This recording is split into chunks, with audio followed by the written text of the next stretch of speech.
आढावा घेणार आहोत। तर सुरुवातीला आपण महत्त्वाच्या घडामोडींचा टॉप 9 आढावा घेऊया।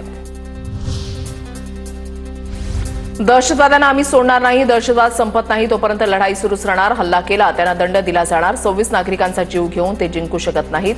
केंद्रीय गृहमंत्री अमित शहांचा दहशतवाद्यांना थेट इशारा। भारताकडून 23 मे पर्यंत पाकिस्तानसाठी हवाई क्षेत्र बंद। पहलगाम दहशतवादी हल्ल्यानंतर भारत आणि पाकिस्तानमधील तणाव वाढला।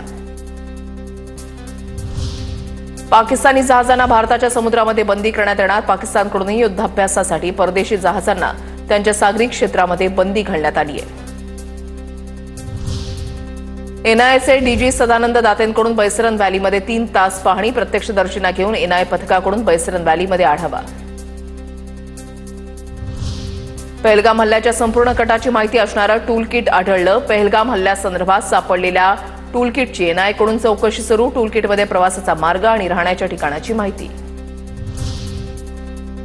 भारताचे परराष्ट्र मंत्री एस जयशंकर यांची अमेरिकेचे परराष्ट्र मंत्री मार्को रुबियो यांच्याशी फोनवरून चर्चा। पहलगाम दहशतवादी हल्ल्यामधील गुन्हेगारांना समोर आणलं पाहिजे, दोन्ही मंत्र्यांमध्ये चर्चा।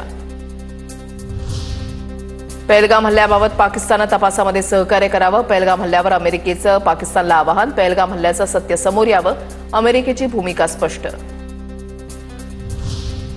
घाबरलेल्या पाकिस्तानाचं अमेरिकेला भारतासोबत मध्यस्थीचं आवाहन। अमेरिकेचे राष्ट्राध्यक्ष डोनाल्ड ट्रम्प यांच्याशी पाकिस्तानी राजदूताची चर्चा। पाकिस्तान विरोधातील तणाव भारतानं कमी करावा अशी विनंती।